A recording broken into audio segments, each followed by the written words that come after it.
Jim, was there anything in particular that attracted you to the Baha'i faith? Yes, I came from a very religious background. My childhood, Southern Baptist. And so when I first heard of the Baha'i faith, the thing that interested me was Bahá'u'lláh the return of Christ? Because in Christianity, of course, we look for the advent of Christ, that second coming. So I decided that I must investigate what Baha'u'lláh said and compare it to what Jesus said. So I looked, read through the Bible, looked at the prophecies related to the coming of Christ, particularly in chapter 24 of Matthew, and I found that the prophecies as Christ had given them seemed to be literally fulfilled by the coming of Baha'u'lláh. And that convinced me. And once I had recognized that indeed, yes, Baha'u'lláh was that return of Christ, everything else he said I accepted easily. Well, that's a rather major a route to approach him through. Were there any obstacles that you found in investigating that? Any of your own convictions being brought up in a very traditional religious background that were hard to overcome? Many, because I was taught very literal interpretations of the Bible, such as the resurrection, the Trinity, Christ being God in the flesh. And so I had to overcome all of these barriers.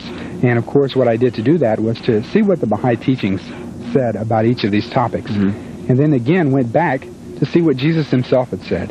And I found when I went back and read Jesus, whereas before I used to read Paul most of the time, going back and reading what Christ himself said about these things, I found that yes, indeed, his words substantiated what the Baha'i teachings taught about these things, that Christ himself seemed to point to the fact that, no, he was not God in the flesh, but he was a messenger of God. He always said that God sent me and that I speak for him, those types of things. These are very difficult concepts. I know that in reading Paul, that in the second letter of Peter, just before he closes the letter, he says that although Paul be a very wonderful human, many people even in that day misunderstood him. So I guess it's easy to see that 2,000 years later, that there's plenty of room for us to misunderstand him even more. Well, I would like to go back to what you said about going through your own religious tradition as a Baptist to come to the Baha'i faith, and you mentioned that there were some overcoming those traditions, and you mentioned specifically the resurrection and Jesus being God incarnate. What is wrong with those thoughts, or why don't you accept those at face value, that Jesus physically resurrected or that he was God incarnate? Well, primarily because I was set up with a conflict when I first read the Baha'i teachings, because the Baha'i teachings said that Christ did not physically arise, but it was a spiritual resurrection. So being taught that it was physical, and then reading that the Baha'i teachings said that it was spiritual, I had to go back and find the truth. Since the two religions seemed to disagree there, I could not accept that both of them could be correct with that type of disagreement. So by going back and reading further what Christ said, I began to realize that it was not Christ's teachings themselves that taught that, but it was the interpretation by his followers. And so I had to reconcile these points, to see that if indeed Baha'u'lláh was the return of Christ, if he was a messenger sent by God, then his teachings would have to agree with what the Bible taught. Because I believe the Bible, I believe it was given to us by God. So that's why I had to reconcile those things, and that's why it was so important. Is there anything particularly about the symbols? Why is it that the symbols can't be taken at their face value? That, it's literally the case that Jesus is the Son of God. What is the difficulty in just accepting that statement? What's so hard about that? Well, to give you a little bit of background about the Baha'i faith, of course, the Baha'i faith believes in a term that we use, progressive revelation, that throughout the history of mankind, God has sent different teachers to guide us both spiritually and socially. And that as mankind advances in his knowledge and understanding, the religious teachings also advance. And the teachings that were true, or the amount that people could understand during Christ's day, was different than today. And so some of the things that Christ gave examples to his followers of very tangible terms, things that they could understand, whereas today we can understand more about the reality of things because science has grown and the like. So Baha'u'lláh has brought more teachings and given us more information. And so I realized that the literal interpretations that the early Christians made were not the reality of things. You know, I have always been, in a sense, a spiritualist or interested in reality and why did God create us? What is all this about?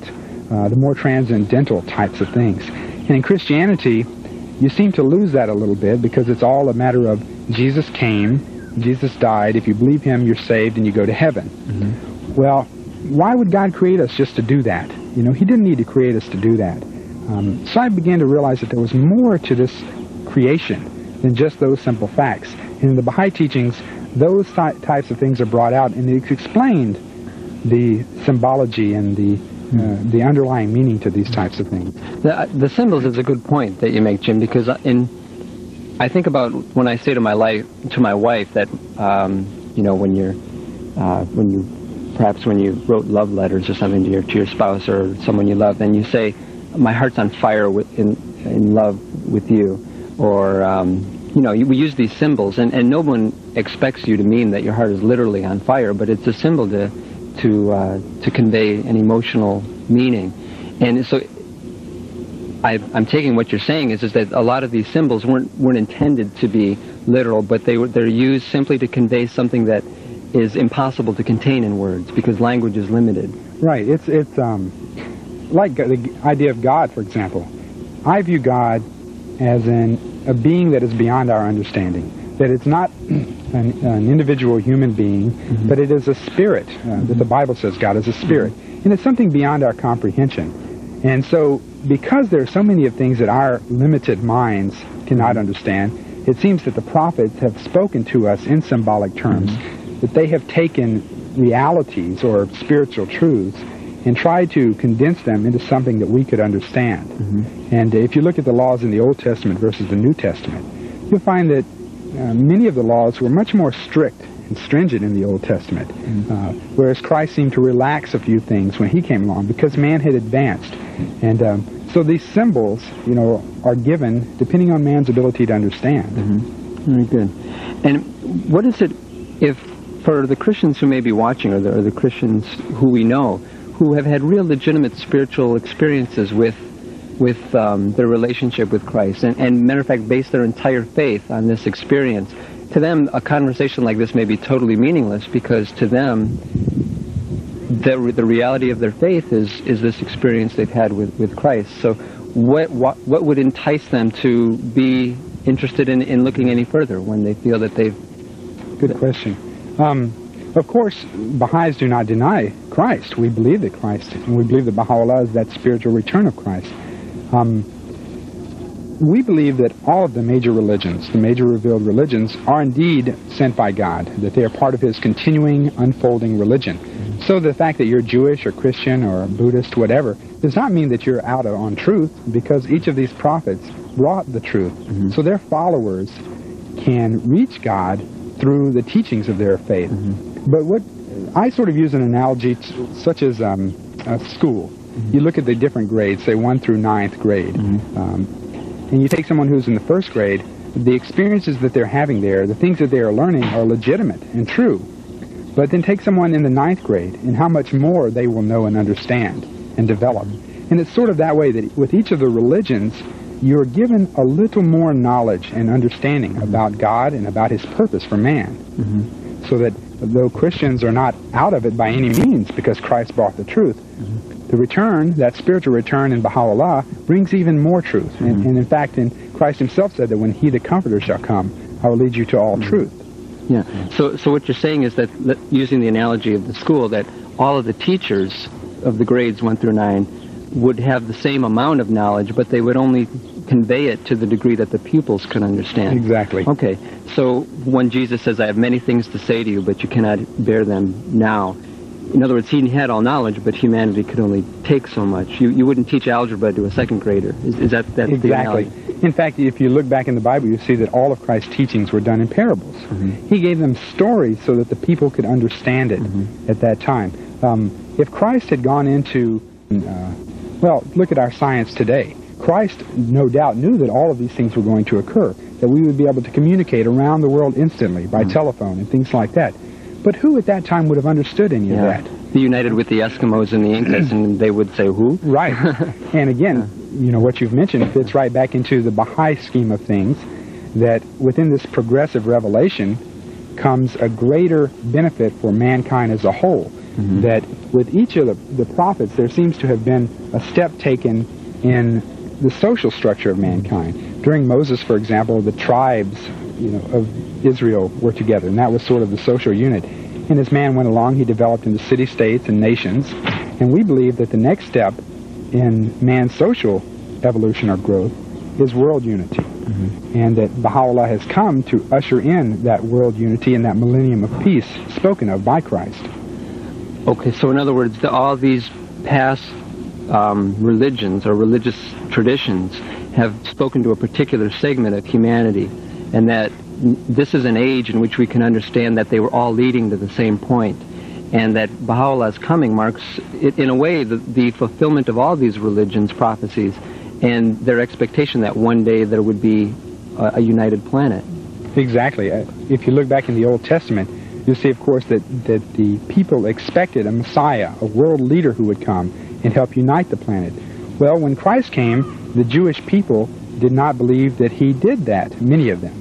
And in fact, when he was about to be crucified, they put the crown of thorns on his head, mocking him, saying, O King of the Jews, because they expected a literal king.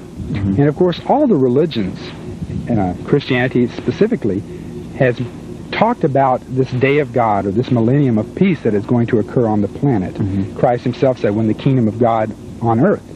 And Baha'is believe that we are approaching that day, that Spirit of Christ has returned, and that millennium of peace that he spoke about is about to occur. Well, this to you and I, who have been Baha'is for a while, it almost becomes second nature to talk about something like the promised millennium almost in everyday terms. But actually, this is an incredible announcement. This isn't something that is really to be taken too lightly. And the thing that interests me about the whole claim is that if one is sincere in one's faith, a claim like this needs to be investigated, because either it's lunacy or it may hold some promise for the future. But are there any particular issues in the teachings themselves that are particularly appealing to you, other than this whole thought of the promise of all ages being fulfilled? Well, yeah, getting back again to my interest in understanding why we're here. Why did God create us? Why did God create this planet? He didn't need to create us, yet there is some reason. And so, in a sense, I have been very interested in all these, again, I'll use the term transcendental types of things, of what is behind what we see and why are we here. And in the Baha'i teachings, it seems to bring out more of those things. The Spirit of truth has come, the Comforter is leading us to more truth. And so many of the Baha'i teachings are interesting to me, particularly when it talks about the reason for existence. Baha'u'lláh says that our purpose in creating us is for us to know and love our Creator. And I think about that and wonder, why has God created us? What is it about Him? And what is it about the world? And Baha'u'lláh tells us that within the world, that all of the attributes, he uses that term, of God are here. That if we look around, we will see all those things that are God, the good, the beauty, all of this. And it can help us to understand our Creator. Also, the Baha'i teachings gives me more of a purpose for my life. Whereas before, as a Christian, I felt that what I was doing was trying to reach salvation, so that I would end up in the streets of gold someday in heaven. But with the Baha'i teachings, it says that there are two things that we must do. Not only must we accept the Prophet, must we accept Christ and Baha'u'lláh, but we must obey the teachings and serve mankind to try to help other people. So it has sort of pulled me out of myself so much in my own individual salvation and broadened my perspective a little bit, so that I now feel motivated to help other individuals, to help mankind a little bit. And those are some of the major things that excited me about the Baha'i teachings. Excellent. Well, thanks a lot, Jim. I appreciate it. Thank you. Hello, Carbondale. This is Baha'i Focus. My name is John Woodall, and I'm a Baha'i. And today with me is James Mock, who's a Baha'i also, who lives in the Chicago area at the Baha'i World Center in Wilmette, Illinois. Baha'i National Center in Wilmette, Illinois. So James and I will have a little discussion on the Baha'i faith. To move our conversation from the hotter area in the sun over into the shade, but we'll continue with James Mock. Jim, is there anything in particular about the the teaching of the oneness of religion that we can talk about. Explore that a little more. What do Baha'is mean by that, the oneness of religion?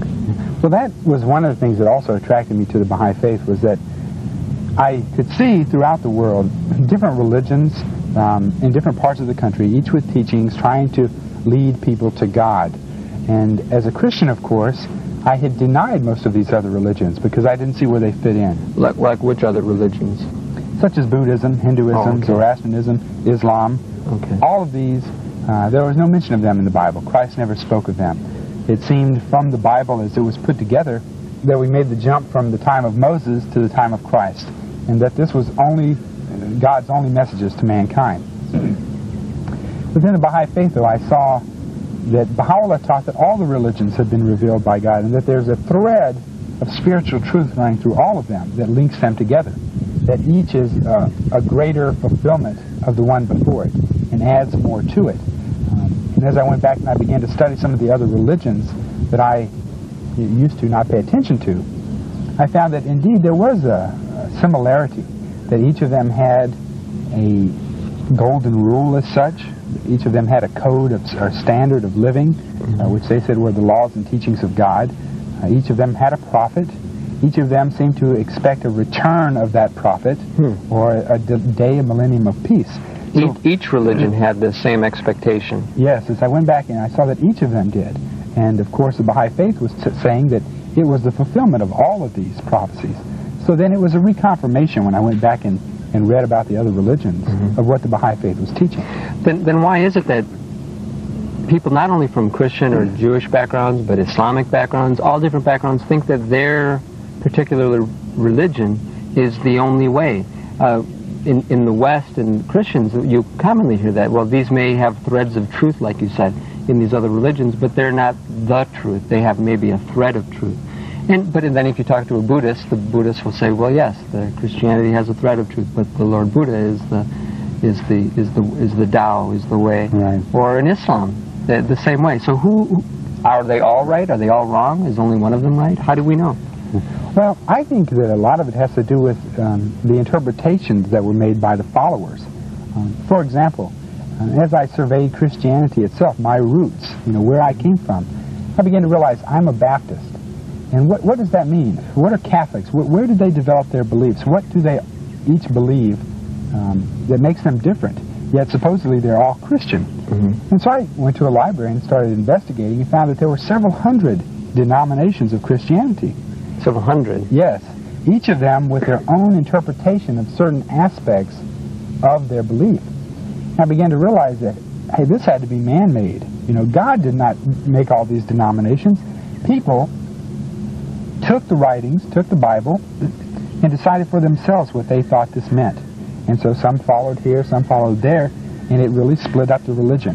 That it came more through man's mistakes and mess-ups, that the different religions seem to disagree and not find that thread of truth. They all think that they are the last because they have built that up themselves. So they have interpreted it that way. But then would the same thing hold for people in other religions? I mean, why do the Muslims think that they're... Well, I know in Islam, the common belief that they have is that Muhammad was the last of the prophets. There'll be nobody after Muhammad. So do the people of Islam fall into the same category where they've interpreted the writings to a point of the Quran that they've... Yes, I think so. When I use Christianity, I guess I don't mean to pick on Christianity because, of course, that is my roots. But it is the example that I'm most familiar with. But I think that has been true with all the religions. You can look at the Jewish faith, you can look at Islam, Buddhism. They all have different denominations and sects. None of them are united completely. And again, I think that has been primarily from individual interpretation. I found one of the interesting facts while I was studying Christianity and Christian history. I went back and looked at when the Bible first came off the printing press in the late 1400s. And I realized it was just a few years later, in 1517, that the real split came. And that it seemed, I don't know that it's true, but it seemed to me that there seemed to be a parallel there, that once the Bible got in the hands of people, interpretations. Yes. Oh, interesting. It started breaking up. Because people had the opportunity to interpret it differently. Right. Well, that's whereas before, it was a select group of people who had the Bible, who read it, who knew it, But now the populace as a whole. And so then came Calvin and all the others who saw different interpretations. Well, that's a very interesting point. Let me ask you along those lines, and that analogy you made earlier when we spoke about the different founders of the different religions being like teachers in a school. Would it be accurate to say that religion goes through cycles, that when the religions begin, let's say in the early days of Christianity, in the first few centuries, that the religion was relatively pure, or in Islam, or in any of the other religions, but that, and as in its pure form, it was beneficial to society, but then as humanity added its own interpretations for whatever reasons, this division within the believers caused the breakdown of the religion. Is that accurate? Yes, I feel that strongly. If you read in the Old Testament of the Bible, you find that God made a covenant with the people, that he would never leave them to themselves, that he would guide them. And I think God has done this through a series of messengers and prophets. Because once a religion comes, and you can read the history of any of the religions, there's a tremendous enthusiasm. There's also a great deal of persecution against that religion. The religion seems to be at its apex, almost at its revelation. You know, it has its prophet there. It has the leader sent by God to spark and motivate the people and to give them the pure teachings firsthand. You know, they don't have a chance when Christ told the believers something. You know, what could they do? They couldn't misinterpret it. He told them what to do. But again, as you get farther away from Christ, and the people who weren't there to hear it and to see it and to see what he said and how he felt when he was saying it, interpretations come and changes are made. And I do believe that religions go through cycles.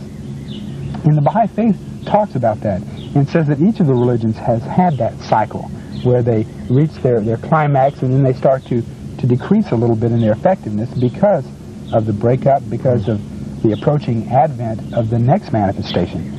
Bahá'u'lláh the next manifestation, meaning the next founder of another religion. Baha'is, of course, use this term manifestation to mean a manifestation of God's Spirit on earth. And so it is a term that we often use, manifestation. But the next prophet, that Baha'u'lláh himself talked about the coming of another prophet. So he didn't say he was the last one. He said there would be another. Because, as the Baha'i teachings show, man will continue to advance and evolve. And as he does, he's going to need new guidance. And he's going to need more understanding of the spiritual truth. As science advances, and as he begins to learn more about his environment, he's going to need that divine guidance to how to incorporate it into his life. These are good points. There's one issue in the Baha'i writings along these lines that I find appealing as an analogy, and that's calling the rise and descent of religion in a similar way that the sun rises and falls, and that in the early days of the religion might be likened to the dawn of a new day, and that dawn happens at a certain point on the horizon, and we call that day, that sun, Tuesday, let's say. And then the sun reaches its highest point in the sky, and that's when the religion has its greatest effect in that civilization. And then slowly, through corruption and the advancement of civilization, and as its needs change, the effect of the spirit is diminished on earth. Just like as the sun sets, we feel less and less of the intensity of the heat. The sun is still exactly the same, just like it says in the Bible, these words will endure forever. This is eternal. But our appreciation of them alter as we alter the word. And then there's darkness. The religion itself, which was once the source of inspiration to society, then becomes oppressive. And it actually becomes the thing that prevents the people from finding the truth. And this happens through the laying on of layer and layer of dogma and tradition, and where the religion becomes more a matter of following certain rituals than actual service to others and inward knowledge. And then the dawn comes again, just like when the night is finished, a new dawn happens. And it happens at a slightly different point on the horizon, just like in history the founders of the religions come from different parts of the world, and it's called a new name. It's the exact same sun, the rays of the sun do exactly the same thing, but it's now called Wednesday. And it's the same thing, you know, Christ even says, if anyone comes in my name, you know, it's not me, because I think that maybe in one way he's telling us that this spirit comes in many different forms. And so when Muhammad says, I am all the prophets of God, not many Christians know that he said that, but he says, I am the first Adam, the first Abraham, the first Moses, the first Jesus. He's saying that this same spiritual son has come again. It just has a different name. Yes, an excellent example. Yeah.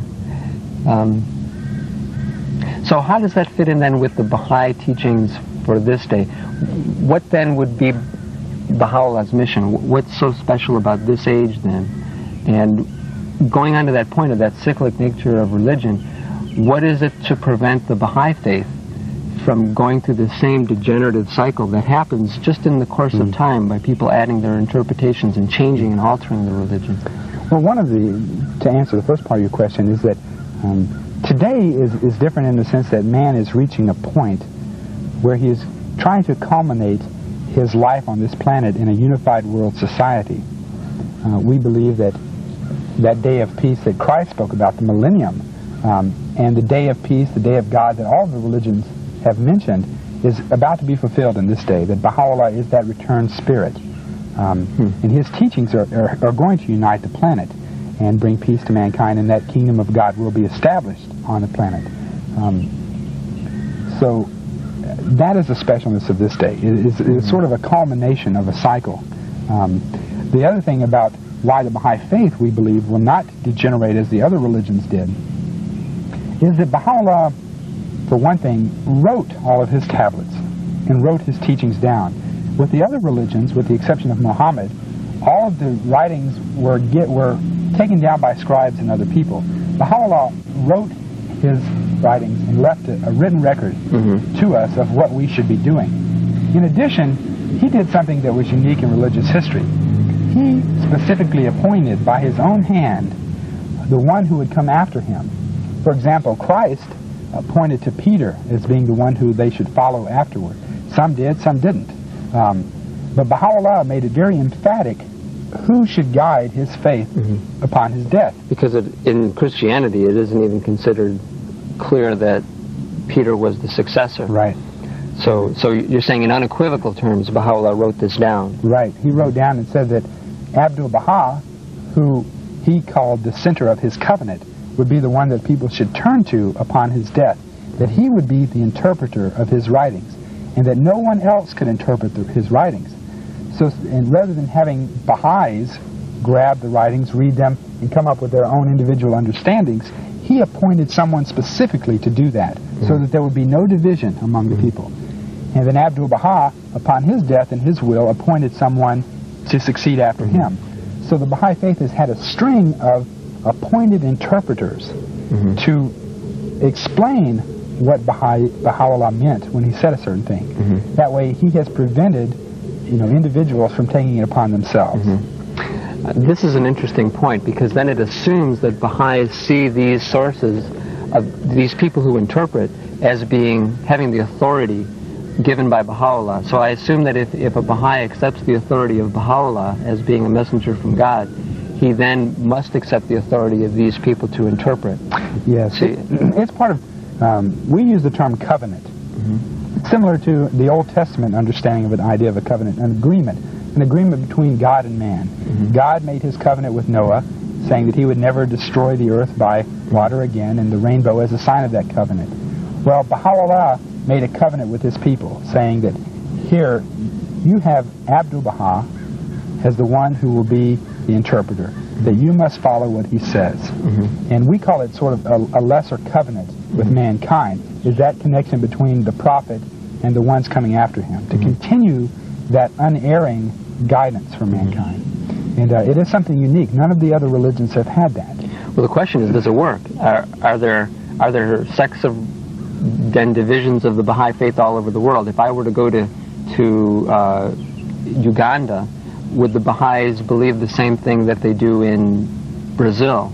And do they believe the same thing the Baha'is in Carbondale believe? Is it true? Yes, it's not just theory, it is in practice.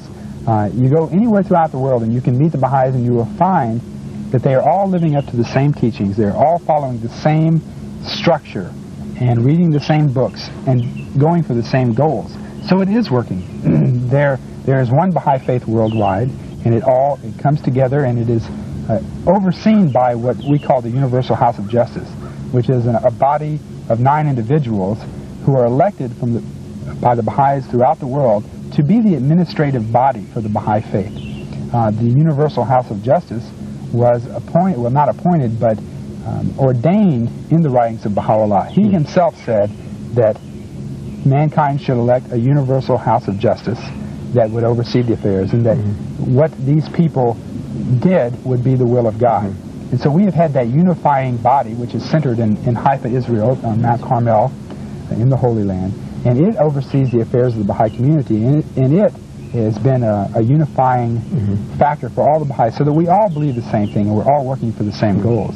Well, I find this more and more interesting the more I study the Baha'i teachings, in that the writings of Bahá'u'lláh are limitless. It just seems that he covers every imaginable topic, not only in spiritual matters and how we should relate to one another, the unity that we should bring about in our lives, but also on matters of economics, on matters of global government, on matters of, like you mentioned, this Universal House of Justice. He didn't leave it up to the people after him to make something up that might divide his believers. He set it down in his own writings.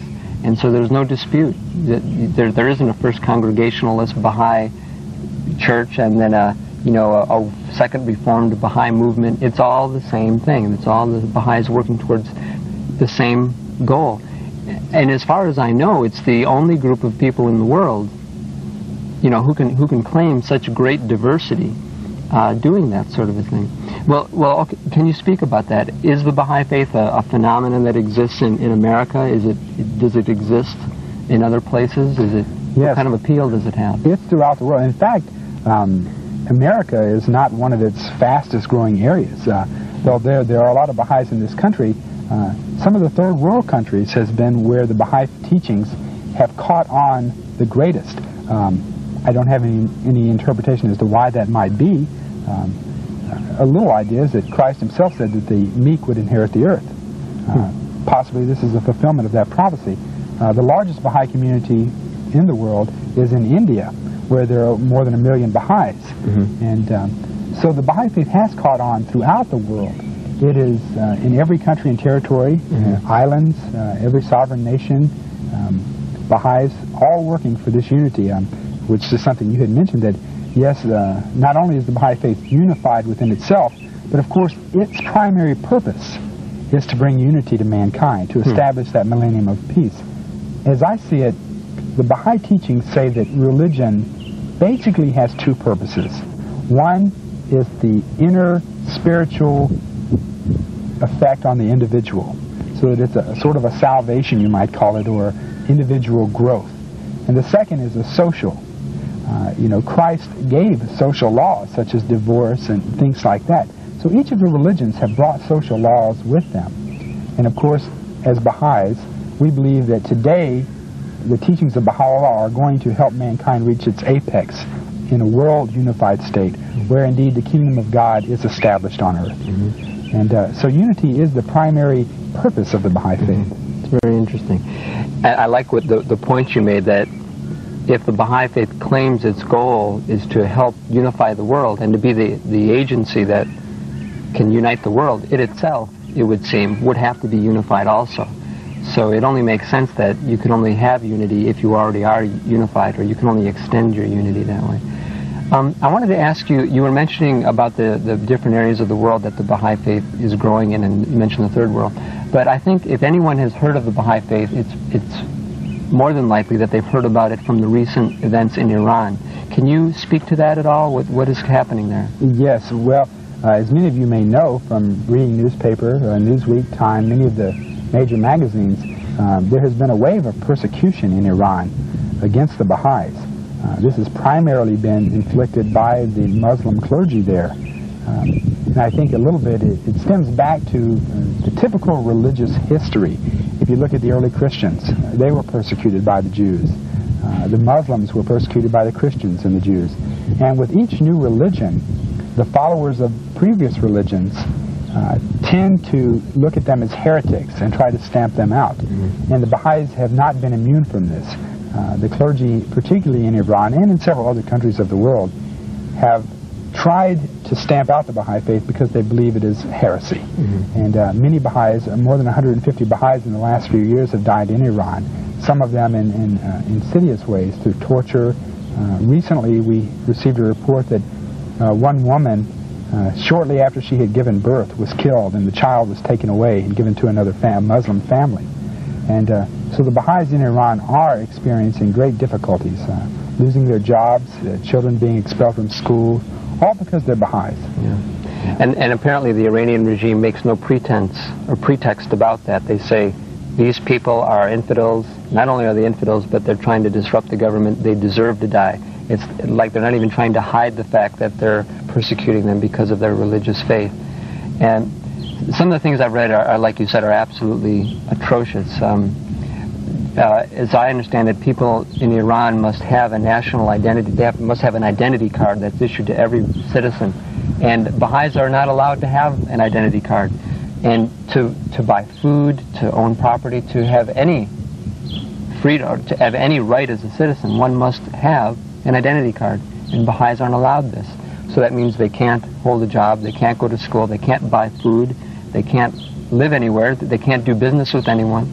And it's exactly this type of thing that you do if you want to eliminate someone. Right. You eliminate all of their social privileges and rights. And then if the world says, leave these people alone, you can say, yes, but we're not actively out there shooting them. But what you're doing is eliminating all of their opportunities for survival as humans. And this is what's happening in Iran. And that, to me, is the most frightening thing. And I've seen some reports of the U.S. Congress. And can you comment about what's been happening in Congress? Yes. Recently, the U.S. government has been supporting the Baha'is tremendously and trying to help alleviate the situation in Iran. Of course, the United States government, in many respects, has always been helpful in trying to assist people, particularly in other countries, who are experiencing difficulties, torture, lack of human rights. Recently, representatives of the Baha'i faith attended a subcommittee meeting of the House Foreign Relations Committee. And at this committee, testimony was heard about the situation in Iran, so that the government officials could then take steps to try to help that, to work with the Iranian government, to try to get them to discontinue their persecutions of Baha'is. And it has been very, very fruitful. Congress heard for several hours testimony from individuals who have had relatives in Iran who have either been killed or experienced torture. And the Baha'is have been very grateful for the government's assistance in trying to alleviate these cruelties. Another thing that is coming up is that sometime later this month, more representatives of the Baha'i community will be meeting with the Foreign Affairs Committee of the Senate to discuss the idea of torture. That we will be one of the representatives from different religious and social organizations throughout the country that will be talking about specific issues of torture throughout the world, where people's human rights are being violated and people are experiencing cruelties under totalitarian governments. Your comments reminded me of a friend of mine in Carbondale who's an Iranian Baha'i, who's a refugee really, living in Carbondale.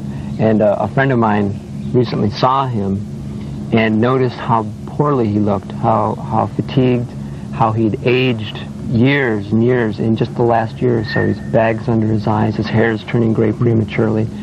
And this friend of mine asked him if he was all right. And he said, well, it's very difficult when you worry about your parents every minute of the day. And for Americans, it's difficult to realize what that means, to have your loved ones constantly under threat of death. And not just an easy death, but cruel deaths that is being inflicted on the Baha'is, where they're tortured to force them to recant. And the amazing thing, and I think the historic thing, is that the Baha'is aren't recanting and they're choosing death before recanting. And this is an incredible phenomenon that exists rarely in history, and it happens in each of, as you mentioned, to each of the major followings of all the world's religions. They have the times when there are martyrs to that faith. And it's not Baha'is who are calling them martyrs only. course, we see that this is what's happening in our religion now, in our history. We're only 140 years old. But that other people are acknowledging yet that this is legitimate religious, excuse me, not legitimate, but this is a religious persecution, pure and simple. And that these people would choose to die rather than recant the belief in the oneness of mankind. And for them to recant their faith is more than to say that they don't believe in Bahá'u'lláh, but it would mean that they would deny the truth of all the followers or of all the religions, that they would have to deny the truth of Christ, that they would have to deny the oneness of humanity. And these people really, as being martyrs in the Baha'i faith, are really martyrs for every religion, because that's what Baha'is believe. And I think that's an important point that isn't mentioned. Yes. Well, you know, it's really interesting to me that the whole phenomena of religious persecution is just something that's really beyond my understanding, because I see nowhere in religious writings where it is condoned to kill people. In any religion. In any religion. In Islam in particular, it's not mentioned. Yeah, the laws of God give man very high standards by which to live by, such as love thy neighbor as thyself and those types of things. And Christ told them that, you know, if they slap you, turn the other cheek type of thing. Yet each of the religions has killed other individuals because they have believed something new. And it's just still a phenomenon that is beyond my understanding. Why people can find in their religious writings any approval of killing other individuals. And on a subtler level, of course, killing is the most blatant violation of what you're saying, but any sort of intolerance, as if humans had the capacity to know absolutely what the truth was. I think this is one of the Baha'i teachings, as a matter of fact, that humanity has limited capacity to know God, and therefore our duty is to be humble before other people, and to not assume that we have all knowledge, but to treat people as sources of knowledge who can educate us. And that if they have a different way of belief, perhaps we could learn something from them. But through the exchange of our ideas, maybe we can all grow. And not this intolerance at any level, whether it be considering ourselves subtly better than someone else, because for whatever reason. Yeah, it's just very interesting. I have always thought that I feel a mission with individuals to try to help them to see what I believe is the truth. And I sort of feel that most truly religious people would want to do the same thing, would want to help other individuals discover that truth. And to me, to kill someone, you know, again, the most blatant persecution, is denying that soul the right to see the truth. If you believe that they are not following the will of God, if you believe that they're off on some heresy, you're condemning them to eternal punishment, because you're killing them and you're not giving the chance to win them back over to that faith. Yeah. So it's just beyond my understanding how people could do that. I think it really is prejudice and bigotry and superstition in the guise of religion, and that's what makes it so insidious. Yeah. You know, also, excuse me, one of the interesting things about the Baha'i writings tend to point to the fact that it has generally been historically the clergy that have been the instigators of these things. That when Christ came, it was the Pharisees and those people who persecuted him, who tried to cut him down in front of the other people. And finally, it was through their instigation that he was crucified. And the same thing when Muhammad came, and the religious people of that time tried to persecute him. And it's the same thing today as the clergy. And again, this is my personal interpretation, not necessarily a Baha'i view, but I think maybe ego, maybe power is involved in there, that, you know, if this new religion is true and comes along and takes over, well, I'm out of a job, kind of thing. And so historically, I think this has been a reason why persecution has existed, because the clergy, who have the most to lose, you know, are fighting this new religion and their authority. And this brings up some historical aspects about the Baha'i faith too. That when Bahá'u'lláh was alive in the last century, this is basically one of the reasons that he didn't get along with the clergy, is because he would not tolerate their hypocrisies, and he made it very plain to everyone what those hypocrisies were. So they didn't like that, and then they imprisoned him as a result. Can you give me a brief overview of the history of Bahá'u'lláh? What is some of the history of the Baha'i faith, just to get a feel for its origins? Well, the Baha'i faith, what we call the Baha'i dispensation, or the Baha'i faith in total, began in 1844 in Iran, which was then known as Persia, when a young man known as the Bab meaning gate in Arabic, came saying that he was the forerunner, the sort of the John the Baptist of Christ, for a great manifestation or prophet who would come to usher in that millennium of peace. He was killed for his belief, but he continued to teach for several years that there would be another coming. And in 1863, after that, Bahá'u'lláh proclaimed that he was that one who had been promised of all ages. Bahá'u'lláh, of course, in Arabic means the glory of God. And for any Christians who are familiar with the Old Testament, you can go back, as I did, and find several references to the Messiah coming in the glory of the Father, in the glory of God type of thing. And so Bahá'u'lláh then began his mission, teaching. And he wrote many letters and tablets to famous people, to Napoleon, to the Pope, to different individuals in positions of authority and leadership at that time. By Napoleon, excuse me, you mean Napoleon III. The third, right. And so Bahá'u'lláh continued his teachings through several expulsions because of the religious persecution that was going on at his time in his native land. He was exiled out to Baghdad and to Adrianople and Constantinople and on to Akka in the Holy Land, a prison city.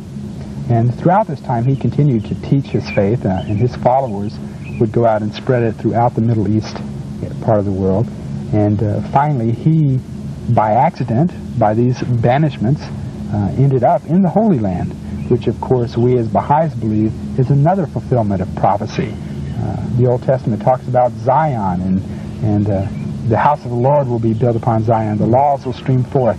And so Baha'u'llah's final resting place is on Mount Carmel in the Holy Land. And it was from there that the faith continued to grow, and its world administrative center is now located. So that is a brief overview. The interesting thing about the history of Baha'u'lláh that I find is that, as you mentioned in these exiles, each place he was sent to get rid of him, so that his influence would die.